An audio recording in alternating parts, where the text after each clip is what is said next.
Hello दोस्तों guys, इस video में बेसिकली हम बात करने वाले हैं एसबीआई के बारे में। जी हाँ गाइस, एसबीआई का बहुत ही ज़बरदस्त म्यूचुअल फंड है, लार्ज कैप म्यूचुअल फंड है। यदि आप इसमें इन्वेस्ट करना चाहते हैं तो आप इसमें बेसिकली इन्वेस्ट कर सकते हैं, क्योंकि बहुत ही ज़बरदस्त म्यूचुअल फंड है। और मैं आपको इस वीडियो में बताऊँगा कि यदि आप एसबीआई के म्यूचुअल फंड में इन्वेस्ट करना चाहते हैं तो आपको ये म्यूचुअल फंड कैसा रहेगा और फ्यूचर में आपको कितना मतलब रिटर्न दे सकता है, पास्ट में इसने कितना रिटर्न दिया हुआ है। और इस पर हम एसआईपी के बारे में भी समझेंगे कि यदि आप इसमें एसआईपी करते हैं तो आपको कितना रिटर्न मिल सकता है। बाकी ये वीडियो सिर्फ और सिर्फ नॉलेज पर्पज़ के लिए है। यदि आप किसी भी चीज़ में इन्वेस्ट करना चाहते हैं तो आप अपने फाइनेंशियल एडवाइजर से सलाह जरूर ले लें। दोस्तों, यदि हम बात करें एसबीआई का large cap fund direct growth plan जो है, ये कैसा प्लान है। यह बेसिकली एक मतलब लार्ज कैप स्टॉक है, जो कि बड़ी बड़ी इक्विटी हो गया है, जैसे ईटीएफ हो गया या फिर बड़ी कंपनी हो गया या बड़े म्यूचुअल फंड हो गए, उनमें ये म्यूचुअल फंड जो है इन्वेस्ट करता है।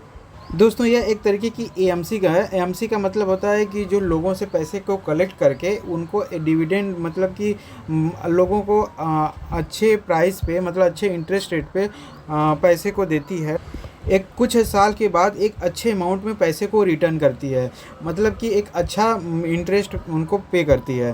तो इस तरीके से ये जो कंपनियां हैं, जो बड़े बड़े म्यूचुअल फंड है, वो इस तरीके से एएमसी की तरह काम करते हैं। ये डिविडेंड वगैरह नहीं देते हैं, जैसे स्टॉक वगैरह डिविडेंड वगैरह देते हैं, तो इस तरीके से स्टॉक डिविडेंड वगैरह नहीं देते हैं।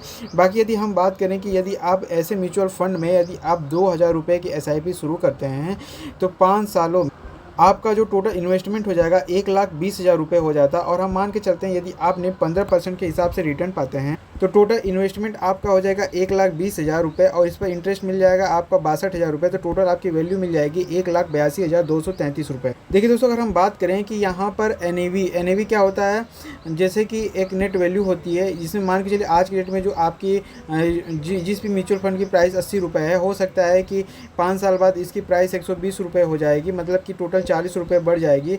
तो मतलब कि आपने उस टाइम जितना यूनिट ख़रीदा था 2000 रुपये में, आपने 80 रुपये के हिसाब से 40 यूनिट ख़रीदा था, और आज जो है 120 रुपये हो चुका है इसी 40 यूनिट का। तो मतलब कि एक यूनिट अब पर यूनिट के हिसाब से 120 रुपये हो गया है। मतलब कि आज के डेट में जो आपकी 2000 रुपये की प्राइस थी, आज के डेट में उसका प्राइस बढ़ करके मतलब कि 4800 रुपये उसकी प्राइस हो चुकी है। मतलब आपकी जो वैल्यू आपने 2000 रुपये के हर महीने के हिसाब से आप एसआईपी कर रहे थे, मतलब आज की डेट में उसी एसआईपी को करने के लिए 4800 रुपये चाहिए। तो इस तरीके से आपकी वैल्यू जो है बढ़ जाती है। देखिए, अगर हम एसबीआई की बात करें तो एसबीआई एक बहुत ही अच्छी कंपनी है। एसबीआई जो कि बहुत ही बड़ी बैंकिंग कंपनी है, और यह जो कि अपना निवेश जैसे कि एचडीएफसी, रिलायंस, आईसीआईसीआई जैसे बड़ी बड़ी कंपनियों में करती है। और इसमें आपको 1,00,000 रुपये से अधिक का यदि आपको प्रॉफिट हो जाता है इंटरेस्ट में, तो आपको यहाँ पर छूट भी मिल जाती है।